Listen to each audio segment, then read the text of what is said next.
Ladies and gentlemen, ರಾಜ್ಯದಲ್ಲಿ ರಾಜಕೀಯ ಬದಲಾವಣೆಗೆ ಕಾಲ ಏನಾದರೂ ಪಕ್ವವಾಗ್ತಾ ಇದೆಯಾ? 2028ರ ಚುನಾವಣೆಗಿಂತ ಮೊದಲು ರಾಜಕಾರಣದಲ್ಲಿ, ಅದರಲ್ಲೂ ಕರ್ನಾಟಕದಲ್ಲಿ ಹಲವು ಆಯಾಮಗಳಲ್ಲಿ ಬದಲಾವಣೆಯಾಗಲಿದೆ. ಒಂದು ವೇಳೆ ಡಿ ಕೆ ಶಿವಕುಮಾರ್ ಅಧ್ಯಕ್ಷ ಸ್ಥಾನವನ್ನು ತ್ಯಜಿಸಿದ್ರೆ, ಸತೀಶ್ ಜಾರಕಿಹೊಳಿ ಏನಾದರೂ ಕೆಪಿಸಿಸಿ ಅಧ್ಯಕ್ಷರಾದರೆ, ಸಹೋದರ ರಮೇಶ್ ಜಾರಕಿಹೊಳಿ ಕಾಂಗ್ರೆಸ್ಗೆ ಸೇರೋದು ಪಕ್ಕ ಅನ್ನುವಂಥ ವಾತಾವರಣ ನಿರ್ಮಾಣವಾಗಿದೆ. ಡಿ ಕೆ ಶಿವಕುಮಾರ್ ವಿರೋಧ ಇದ್ರೂ ಕೂಡ ಸಿದ್ದರಾಮಯ್ಯನವರು ರಮೇಶ್ ಜಾರಕಿಹೊಳಿಗೆ ಖಾಸ ಅನ್ನೋ ತರ ಕ್ಲೋಸ್ ಆಗಿದ್ದಾರೆ. ಹಾಗಾಗಿ ಸತೀಶ್ ಅಧ್ಯಕ್ಷ ಆದ್ರೆ ರಮೇಶ್ ಜಾರಕಿಹೊಳಿ ಕಾಂಗ್ರೆಸ್ ಸೇರೋದು ಕನ್ಫರ್ಮ್ ಅನ್ನುವಂಥ ವಾತಾವರಣ ಬೆಳಗಾವಿಯಲ್ಲಿದೆ. ಏನಿದೆ ಎಕ್ಸ್ಕ್ಲೂಸಿವ್ ಸ್ಟೋರಿ? ಎಸ್ ವೀಕ್ಷಕರೇ, ನೆಲ ಜಲ ಭಾಷೆಗಾಗಿ ಪ್ರಾಮಾಣಿಕ ಪತ್ರಿಕೋದ್ಯಮ, ನಾನು ಹೇಮಂತ್.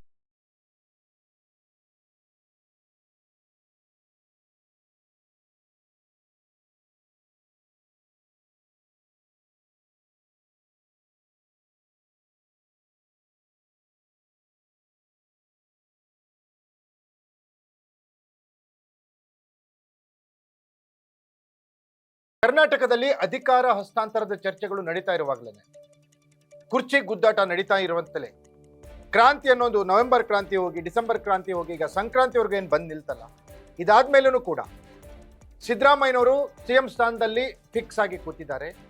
ಸದ್ಯಕ್ಕೆ ಪ್ರಾಕ್ಟಿಕಲಿ ಹೇಳೋದಾದ್ರೆ ಈ ಬಜೆಟ್ ಅಧಿವೇಶನದ ಒಳಗೆ ಸಿದ್ದರಾಮಯ್ಯನವರು ಸಿಎಂ ಸ್ಥಾನವನ್ನು ಬಿಟ್ಟುಕೊಡೋದು ಡೌಟ್ ಅನ್ಲಾಗ್ತಿದೆ. ಯಾಕಂದ್ರೆ ಪ್ರಾಕ್ಟಿಕಲಿ ಹೊಸ ಮುಖ್ಯಮಂತ್ರಿ ಬಂದು ಬಜೆಟ್ ಪ್ರಿಪ್ರೇಷನ್ ಮಾಡಿ ಮಾರ್ಚಲ್ಲಿ ಬಜೆಟ್ ಮಾಡೋದು ಕಷ್ಟ ಸಾಧ್ಯ, ಅದು ಸಾಧ್ಯನೇ ಇಲ್ಲ ಅನ್ನುವಂಥ ವಾತಾವರಣ. ಬಜೆಟ್ ವಿಚಾರ ಅಂತ ಬಂದಾಗ ಬೇರೆ ಬೇರೆ ಬೆಳವಣಿಗೆಗಳು, ಬೇರೆ ಬೇರೆ ಡೆವಲಪ್ಮೆಂಟ್ಗಳು ಕಾಂಗ್ರೆಸ್ನಲ್ಲಿ ನಡೆಯುವ ಸಾಧ್ಯತೆಗಳಿದ್ದಾವೆ. ಮುಖ್ಯಮಂತ್ರಿ ಸ್ಥಾನವನ್ನು ಸಿದ್ದರಾಮಯ್ಯನವರು ಬಿಟ್ಟುಕೊಡ್ಲಿಲ್ಲ ಅಂದರೆ ಡಿ ಕೆ ಶಿವಕುಮಾರ್ ಸೈಲೆಂಟ್ ಆಗಿರಲ್ಲ.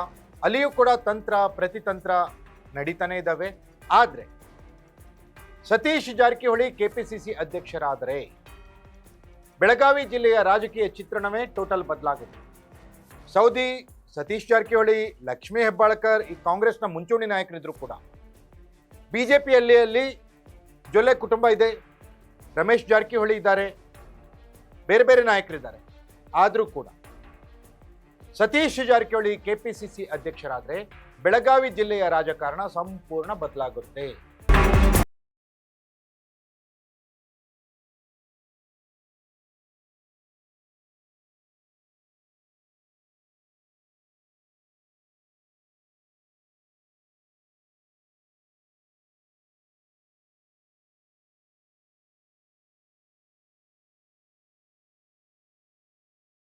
ಎಸ್ ವೀಕ್ಷಕರೇ, ಸತೀಶ್ ಏನಾದರೂ ಕೆಪಿಸಿಸಿ ಅಧ್ಯಕ್ಷರಾಗ್ತಾರಾ ಅನ್ನುವಂಥದ್ದು ಈಗಿರುವಂಥ ಪ್ರಶ್ನೆ.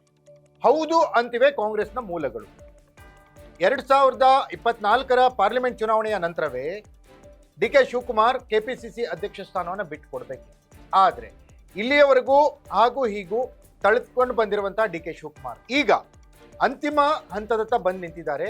ಅವರು ಕೆಪಿಸಿಸಿ ಅಧ್ಯಕ್ಷ ಸ್ಥಾನವನ್ನು ಬಿಟ್ಟು ಕೊಡಲೇಬೇಕು. ಯಾಕಂದ್ರೆ ಕಾಂಗ್ರೆಸ್ನಲ್ಲಿ ಒಂದು ನಿಯಮ ಇದೆ, ಒಬ್ಬರಿಗೆ ಒಂದೇ ಹುದ್ದೆ ಅನ್ನುವಂಥದ್ದು.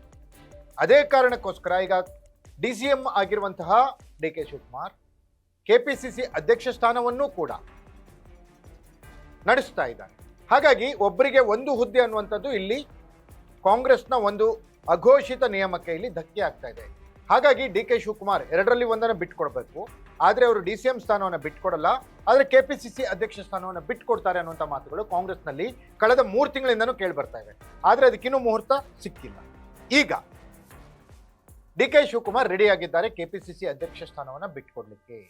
ಮುಖ್ಯಮಂತ್ರಿ ಆಗಬೇಕು ಅಂತ ಅಳಿವು ಉಳಿವಿನ ಹೋರಾಟ ಮಾಡ್ತಿರುವಂಥ ಡಿ ಕೆ ಶಿವಕುಮಾರ್ ಕೆಪಿಸಿಸಿ ಅಧ್ಯಕ್ಷ ಸ್ಥಾನದಲ್ಲಿ ಮುಂದುವರಿಲಿಕ್ಕೆ ಅವರಿಗೆ ಈಗ ಸುತಾರಾಮ್ ಆಗ್ತಾ ಇಲ್ಲ. ಅದಕ್ಕೆ ಕಾಂಗ್ರೆಸ್ನ ನಿಯಮವೂ ಕೂಡ ಅಡ್ಡಿ ಬರ್ತಾ ಇದೆ. ಇಂಥ ಸಂದಿಗ್ಧ ಸ್ಥಿತಿಯಲ್ಲಿ ಸತೀಶ್ ಜಾರಕಿಹೊಳಿ ಮುಂದಿನ ಕೆಪಿಸಿಸಿ ಅಧ್ಯಕ್ಷ ಸ್ಥಾನಕ್ಕೆ ಬರ್ತಾರೆ ಅನ್ನುವಂಥ ಮಾತುಗಳು ಕಾಂಗ್ರೆಸ್ ವಲಯದಲ್ಲಿ ಕೇಳ್ತಾ ಇದ್ದಾವೆ. ಒಂದು ವೇಳೆ ಸತೀಶ್ ಜಾರಕಿಹೊಳಿ ಕಾಂಗ್ರೆಸ್ನ ಕರ್ನಾಟಕದ ಅಧ್ಯಕ್ಷರಾದರೆ ಬೆಳಗಾವಿ ಜಿಲ್ಲೆಯಲ್ಲಿ ರಾಜಕೀಯ ಸಂಚಲನ ಉಂಟಾಗುತ್ತೆ.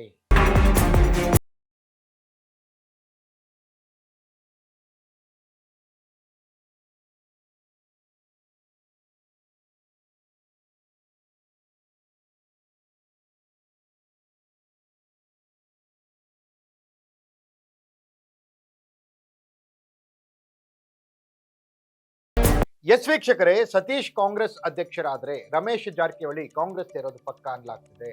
ಈ ಕುರಿತು ಸಿದ್ದರಾಮಯ್ಯನವರ ಜೊತೆಗೂ ಕೂಡ ಮಾತುಕತೆ ನಡೆದಿದೆ. ಡಿ ಕೆ ಶಿವಕುಮಾರ್ ಇಲ್ಲಿ ಬೆಳಗಾವಿ ವಿಚಾರಕ್ಕೆ ಬರಬಾರದು ಅನ್ನೋದಾದ್ರೆ ಬೆಳಗಾವಿಯಲ್ಲಿ ಜಾರಕಿಹೊಳಿ ಬ್ರದರ್ಸ್ ಒಂದಾಗಿರ್ಬೇಕು ಅನ್ನೋದು ಎಷ್ಟು ಸತ್ಯವೋ ಅದೇ ರೀತಿ ಡಿ ಕೆ ಶಿವಕುಮಾರ್ ಅಲ್ಲಿ ನೇರವಾಗಿ ಭಾಗಿಯಾಗ್ತಾ ಇಲ್ಲ. ಡಿ ಕೆ ಶಿವಕುಮಾರ್ ಹೆಸರಿನಲ್ಲಿ ಬೆಳಗಾವಿಯಲ್ಲಿ ಲಕ್ಷ್ಮೀ ಹೆಬ್ಬಾಳ್ಕರ್ ಆಟ ಆಡ್ತಿದ್ದಾರೆ. ಹಾಗಾಗಿ ಅದಕ್ಕೆ ಫುಲ್ ಸ್ಟಾಪ್ ಹಾಕಬೇಕು. ಸತೀಶ್ ಕೆಪಿಸಿಸಿ ಅಧ್ಯಕ್ಷರಾದ್ರೆ ರಮೇಶ್ ಕಾಂಗ್ರೆಸ್ಗೆ ಸೇರೋದು ಕನ್ಫರ್ಮ್. ಮತ್ತೊಂದು ಕಡೆ ಬಿಜೆಪಿಯಿಂದ ಅಂತರವನ್ನು ಕಾಯ್ದುಕೊಂಡಿರುವಂತಹ ರಮೇಶ್ ಜಾರಕಿಹೊಳಿ, ಯಡಿಯೂರಪ್ಪನವರು ಮತ್ತು ಅವರ ಮಗನಿಂದ ತೀವ್ರ ಅಂತರವನ್ನು ಕಾಯ್ದುಕೊಂಡಿರುವಂತಹ ರಮೇಶ್ ಜಾರಕಿಹೊಳಿ ಅವರಿಗೆ ಬೇರೆ ಆಪ್ಷನ್ ಇಲ್ಲ. ಅವರು ಕೂಡ ಕಾಂಗ್ರೆಸ್ನತ್ತ ಮುಖ ಮಾಡ್ತಾರೆ.